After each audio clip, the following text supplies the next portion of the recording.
Hello everyone, आज exercise 1.2 solve करने वाले हैं आपके साथ। तो पहला क्वेश्चन से स्टार्ट करते हैं।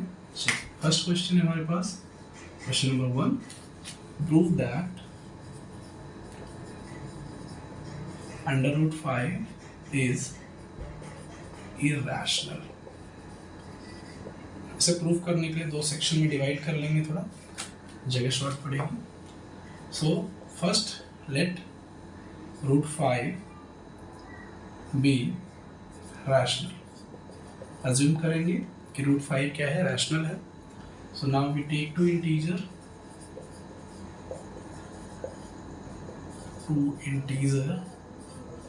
a comma b where b does not equal to 0 in such that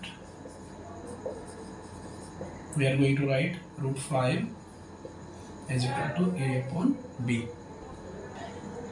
Let a and b have common factor other than 1. Then we can divide them by common factor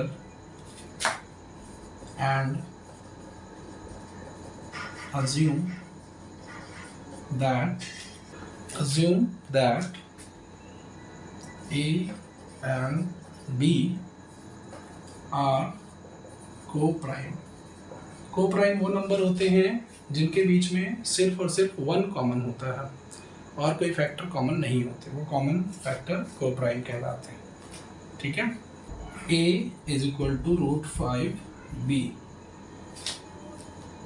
ये जो equation हमारे सामने, इसको क्या कर रहे हैं, स्क्वायर कर रहे हैं both side, squaring both side.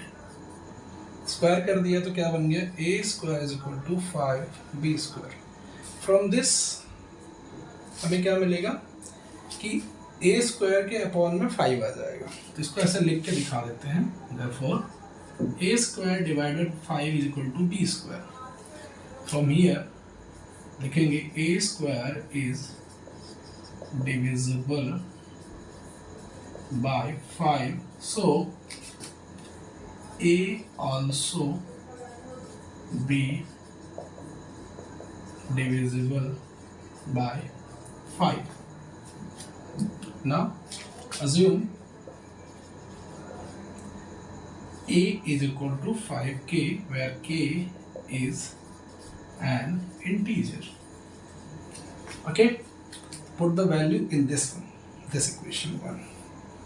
तो a की जगह लिखेंगे 5k whole square is equal to 5b²। It means 25k² is equal to 5b²। 5 1 5, 5 5 25। तो इसको आप लिख सकते हो 5k² is equal to b²। Okay, now here again k² is equal to b² upon 5 means this b² term is going to divide by 5. आप यहाँ पे लिख सकते हो b² is divisible by 5, so b is also going to divide by divided by 5. Okay, so from this we find that a and b have common factor 5, and this is contradiction to the fact that A and B are co-prime. When A and B are co-prime, तो उसका कोई factor हो नहीं सकता क्योंकि 1 ही एक factor है और इसका एक फैक्टर निकल के आ रहा है 5, जिसकी वजह से क्या होगा, √5 cannot be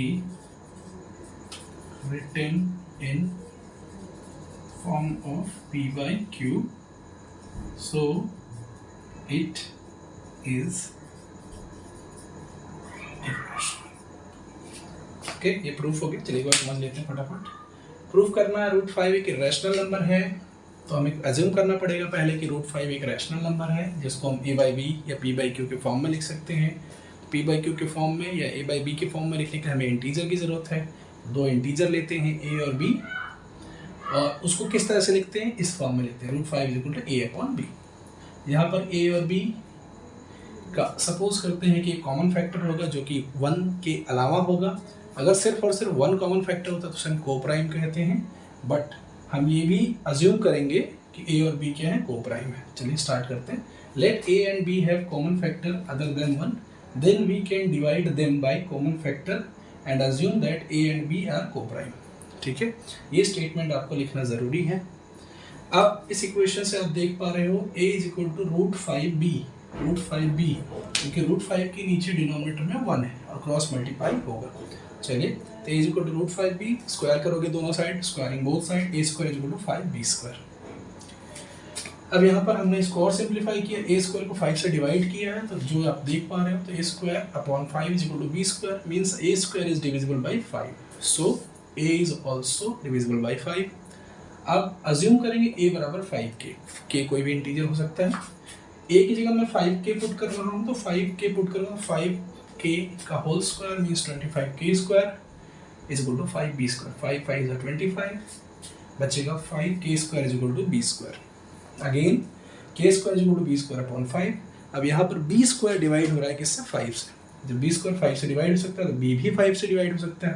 तो इससे ये पता चलता है कि a² भी 5 से डिवाइड हो रहा है, b² भी 5 से डिवाइड हो रहा है, a और b दोनों 5 से डिवाइड हो रहे हैं, तो 5 क्या है, इनका कॉमन फैक्टर है। जब 5 कॉमन फैक्टर आ गया, लेकिन उन्होंने कहा कि ये दोनों क्या है, कोप्राइम है, तो ये कॉन्ट्रडिक्शन हो गया। कॉन्ट्रडिक्शन मतलब कि अगर कोप्राइम है तो 1 के अलावा इनके पास कोई अदर फैक्टर नहीं होना चाहिए, और कोई अदर फैक्टर ना होने की वजह से ये क्या है, इरेशनल है। तो यहाँ पे लिखना जरूरी है कि we find that a and b have common factor 5 and this is contradiction to the fact that a and b are coprime. जब a और b कोप्राइम है तो √5 can not be written in form of p by q, so it is irrational. Next question पर चलते हैं।